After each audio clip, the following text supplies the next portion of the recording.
Hey, happy bonus Monday. Bunch of lucky motherfuckers. You get a double dose of Uncle Brian today. Get the rest of the 2x4s with Kenny. Needed like 20 more that we could not fit in the first trip. We already figured out how much sheetrock he's going to need. That'll be delivered. They'll come and deliver that because it's not going to fit that many sheets. My fucking, I can't. It's free delivery over so much of an order. I actually didn't think of it at the time. They actually would have delivered all the fucking 2x4s. I don't know why we didn't think of that. See, sometimes you just don't think. But hey, he got what he needed. That's the main thing. So, I get a lot of comments at times that are very, very thought-provoking. And there are times when things kind of get by me. Things get by other people. But then collectively, things come together and you go, wait a minute. Then you take a step back and you look at things and you say, the picture becomes a little clearer. Let's face it, with Sanford, all these guys, their main concern is building a channel to get subs and views to make money. That's what they were on here to build, a channel. It's obvious they have no serious intent of building any fucking cars or engines of any fucking worth, of any value, of any completion, in most cases, of any completion. A lot of talk, dibble-dabble, a lot of talk, excuses, distractions. Let's hope people forget about it as long as they get those views and subs and I can make some money. That's all they really care to want to get on here. It's more about building a channel than anything else. And this whole thing with that Save the Children 318, how it started with Sanford, and then he got other people involved. And this way, when it comes to him and Sandy, I forget which one of you it was, you raised a good point, I found it a little odd. I didn't really think too much about it, but I found it a little odd how these two guys suddenly now back to back, they're taking shots at each other. Was it Maurice Holder even pointed it out in a very passive, aggressive way, backhanded compliments. They're throwing each other under the bus, but in a very delicate way to stay friendly on good terms with each other. Oh, I really like the guy, but oh, I like the guy, but he's a nice guy, but he's my friend, but whenever you hear a but and then, something right there, but I really didn't think too much of it, but a couple of you guys raised some good points. Could this just be another fucking scam that they're pulling? Because from the beginning, this whole thing got shifted to this fucking crypt keeper, fucking has-been that hasn't done shit in like the last fucking 30 or 40 years. Yeah, I know, I heard it one time he was a big engine guy in Europe or something, wrote books and gets paid buku bucks to build an engine, for mobile to test the new kind of oil they have and all, whatever. I just never heard of the guy. And I doubt many of the pickle sniffers and the rest of these fucking jamokes that are all, the crypt keeper, he's the man. I doubt any of you ever heard of this fucking guy either until he was brought into that little corrupt chicken coop of bullshit. But I heard he had a big channel with some other guy. That was his income because he wasn't doing shit. Let's face it, the guy can't stand it for 10 seconds and hold his bowels at the same fucking time. Like he's going to be standing at a machine, at a lathe and doing grinding, reworking a crank. And let's face it. Like I say, I don't have to see him in the fucking Jabba 220 LLC having a 30-foot race there again, the fucking Jabba's fucking driveway, where they can meet up with the Chevy. Maybe you'll get, the Crypt Keeper's advice on what to do with that fucking engine. Maybe they need to do a collaboration together. And bring in Sanford. Why not? Bring in Sanford too. And Sandy too. Why not?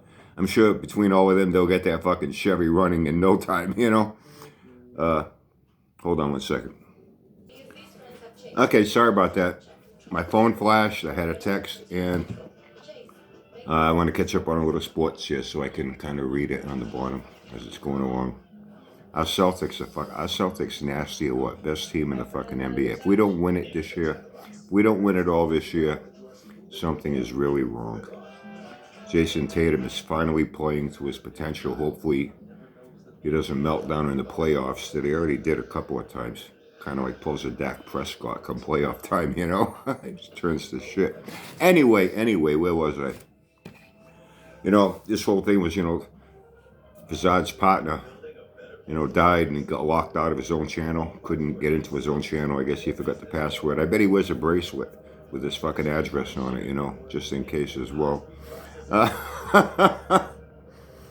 Anyway, and he lost all his money. So in a way, I think this whole scam goes beyond the scope of what even I view it to be. It was a way to get the Crypt Keeper, you know, get a new channel up and running to get some more income. It was to give Sandy a boost on his channel to get more subs and views, to get more income. And this would help Sanford out as well. You can kind of look at it like it really doesn't matter who did shit, who didn't do shit. It didn't matter because it's not going to get done anyway. And all this time, that block's still sitting there. It hasn't been bored, hasn't been honed. Crank hasn't been reworked. Then I heard Sandy say, well, Sandy was going to be doing all the work on it. So why is the Crypt Keeper even involved in this? Oh, he was going to write up his master plan and grab his pencil and paper and do all his exotic new world, alien configuration, diagnostics, and plan. He was going to be the plan master. They were going to follow his lead. Then they get Charlie the Tuna involved in it. Now I hear Charlie the Tuna now, he's doing a little more on his channel now. He's trying to get more views and subs. I heard in the beginning, you know, the only thing you saw was heads in his hands. You know, look, I did this here and pointing that shit. Now he's doing live streams and he's sitting there, hi, I'm Charlie the Tuna, and I'm going to give you an update on the mission. And now, man, you know, they got this, you know, Save the Children 318 back out into the mainstream viewing public here. But still, what's been fucking assembled and built on it? Sanford walked away. You know, and then this is what happened with the back and forth, and somebody brought it to my attention. You know, Jerry, up in the Adirondacks, you raised a very good point. You know, said, no, you wouldn't be surprised if this was another fucking setup scam between Sandy and Sanford. This way they get to talk about the 318 again in a way.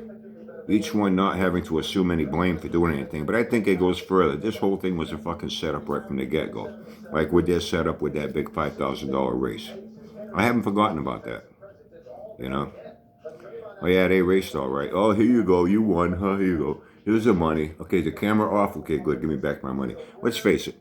You know, when you look at situations, Sandy was crying the fucking blues about how, oh man, $4,500 headers, $4,500 headers. Yeah, I got my bills, my expenses, my family. I wasn't expecting to pay this much. Oh man, you know, no, I'm hurting for money.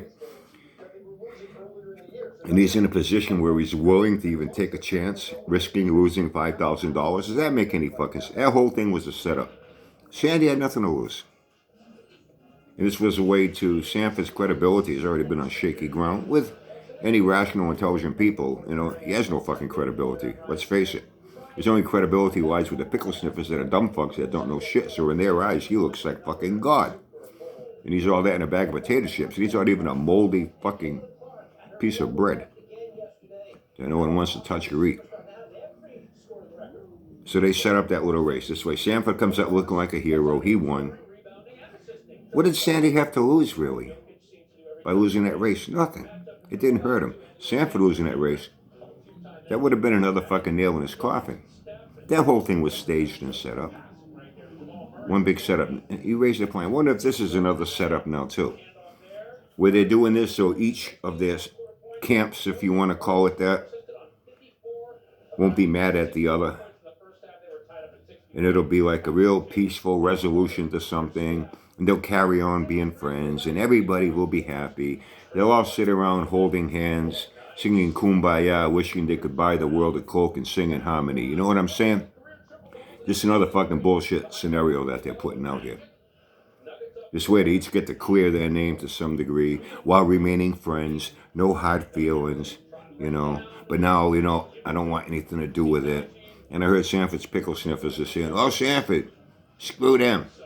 You build it yourself. Yeah, you keep waiting on that. You keep waiting on Sanford to build a 318 two-barrel with all stock parts. He's going to Sanfordize his Imagineering magic on it and get it to make 318 horsepower. You keep fucking waiting on that, too. You keep fucking waiting. Seriously, man. Talk about Dumb and Dumber. Okay, that's about it for today. See you tomorrow for Happy Tuesday.